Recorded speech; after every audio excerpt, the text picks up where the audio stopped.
like 3 32-ounce coffees a day. That's crazy to me. And so my cortisol was so high, but that felt so normal because, like, I've never had flight in my body. I've realized this. Like, I've always had fight. And there is a study that came out where abuse as kids shapes your brain much like a war veteran. And I remember when I took acid one time, I remember looking in the mirror, and I like to record myself when taking acid because I have a lot of epiphanies and stuff like that. But I remember looking in the mirror and looking like I had just been through war, like legitimate war. And I realized like that was my father's trauma that literally was in my body, you know? And that's what they mean by clearing out generational, curses, is what they woo woo world says.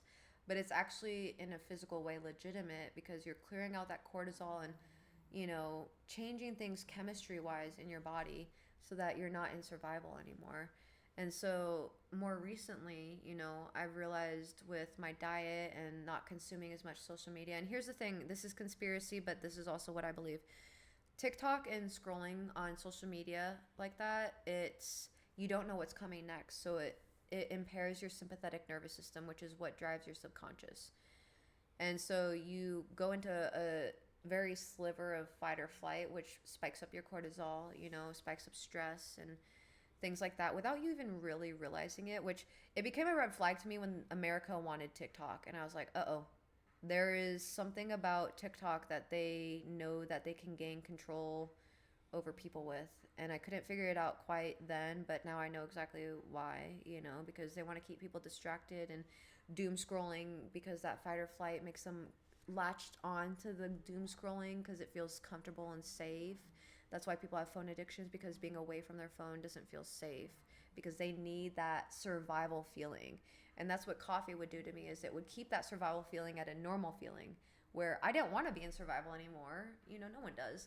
But it felt normal. It felt safe because I've only known how to just survive and not thrive. There's been very few times in my life that I've been able to thrive, and that was when I was under the care of my grandparents at a young age.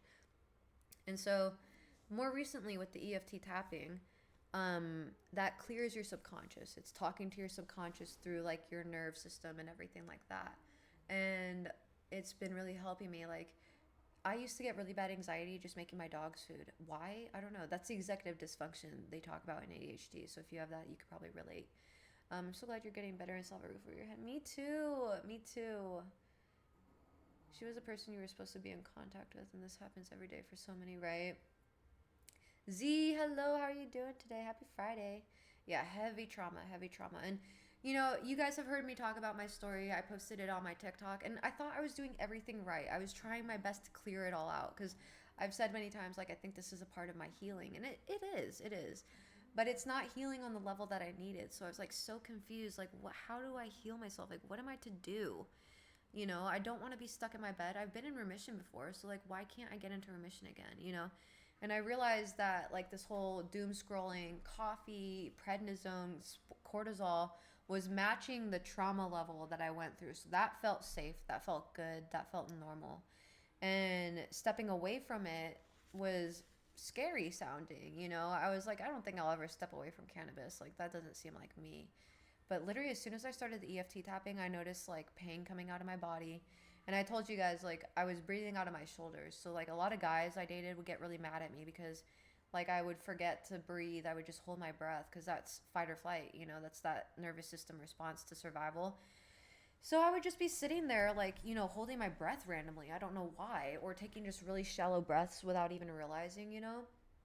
And I would then just take, like, a deep breath and breathe out, and it felt so good. But then they get mad at me because they thought I was mad at them. And I'm like, no, I'm just trying to breathe. Like, I just can't breathe, dude. Like, that's all. And they didn't believe me. So they would start fights, and then they get angry with me, which caused me to stress out, which caused a fight. And they would, like, drive erratically and, like, downhill spiral.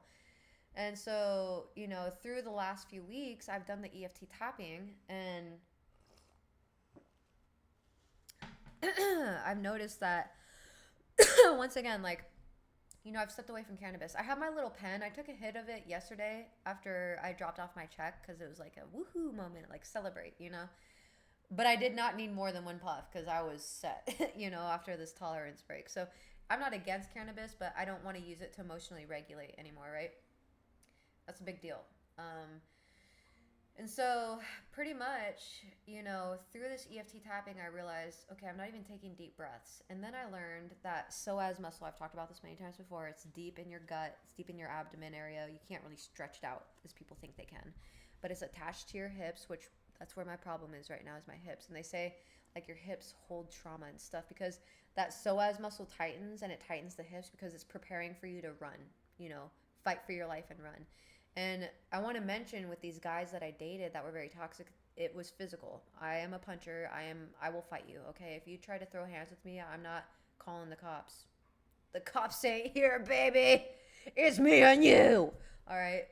I've got my dad, a 6-foot Marine, in this little 4'11" body. I throw hands. I'm not scared to, and I do it very well. I have severely hurt these dudes who have come after me.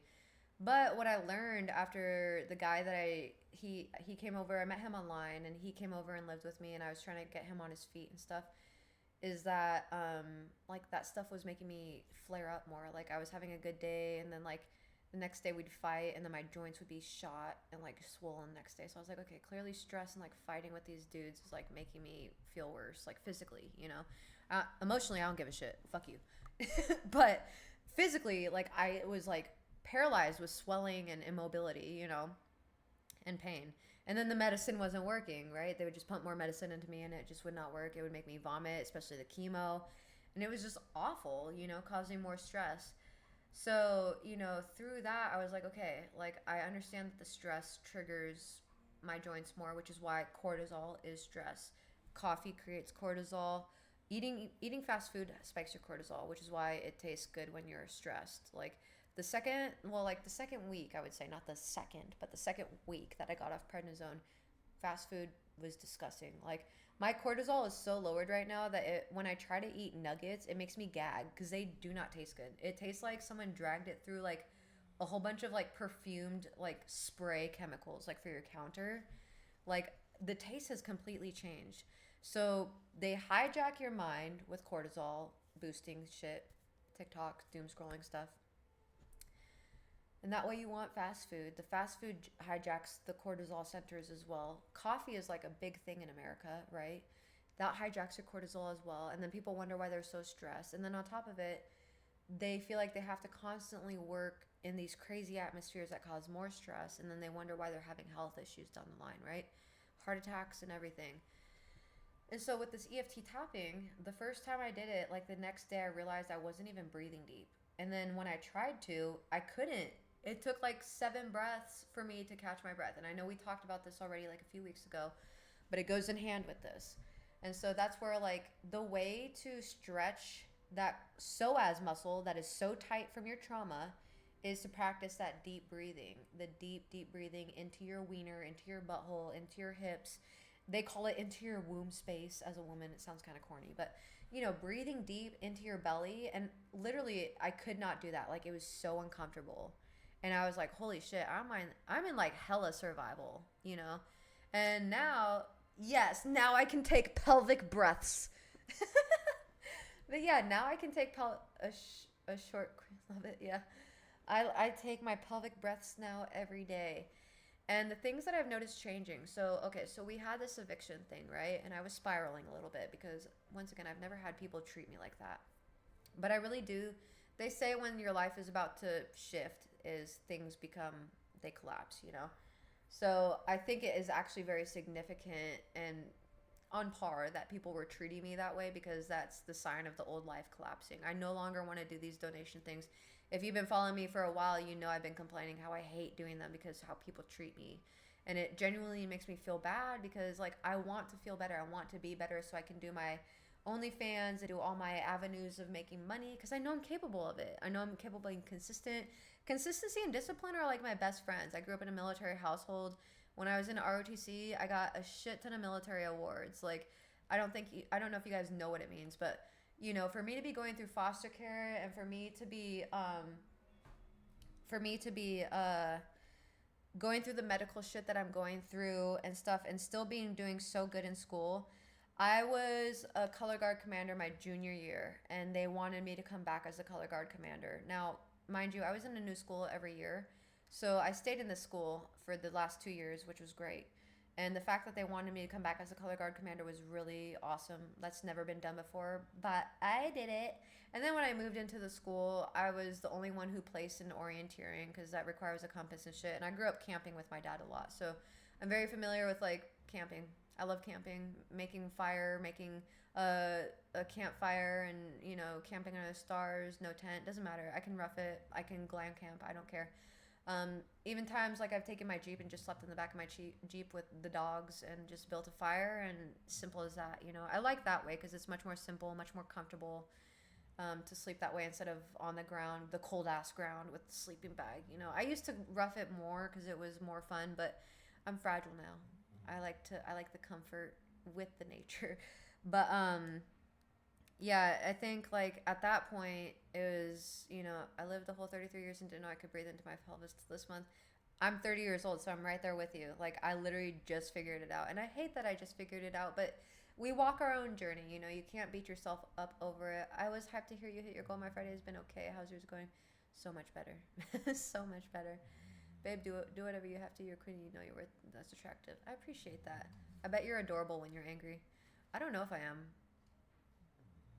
Honestly, I get mean. I say the truth. You're a piece of shit and you have a small ass penis.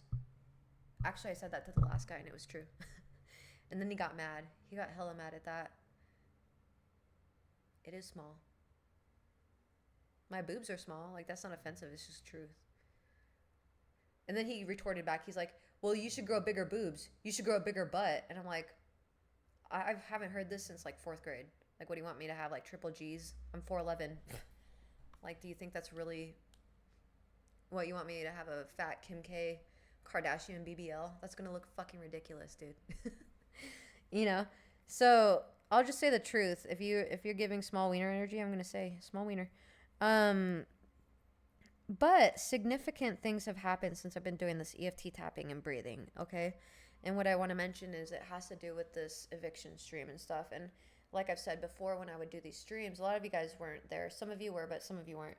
But I'd pull all-nighters, right? I wouldn't sleep until I got it done. I was in survival. I was in fight mode, right? And so I would drink tons of coffee. And as you can imagine, the cortisol was crazy. And so this time around was a lot different. Although I was panicking for rent, you guys helped keep me grounded, which I'm fucking grateful for because I really felt like dying.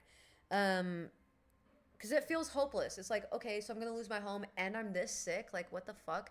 And I try not to put myself in victim mode because that makes things worse, And he's like, grow a bigger butt, flip it, and like grow a bigger peen. And the thing is like I was starting to get sick then.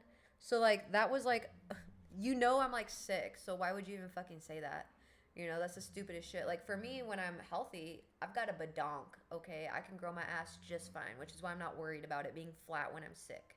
Because I'm sick. Like I don't care about how sexually I appeal to men with my butt cheeks.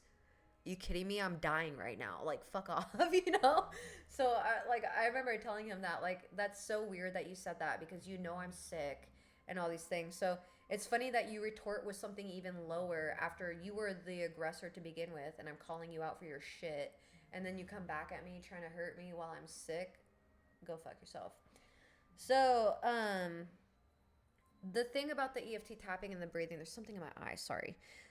Hold on one second. I actually have to upload a video. The thing about EFT tapping, though, is that, like I said, it clears that subconscious pathway, right? And the thing that's been different about this is the weeks before leading up to this eviction stream thing that I did this week was that I was simplifying my diet. The cortisol was lowering because of deep breathing, which is what happened when I started doing the EFT tapping. And I've been doing it all. Chinese medicine has been working for me, but not healing me fully, right? Lymphatic draining has been working for me, but not healing me fully, and stuff like that. So I think all of these combined has really helped improve my health and stuff like that. But really, the biggest indicator to me was that the cortisol was lower, and trying to eat fast food is like, it's so hard to get down for me, and I'd rather eat a vegetarian meal. I never in my life thought I would fucking say that. literally. And so, it's just completely changed my mind around everything. Like I literally just stopped using cannabis. I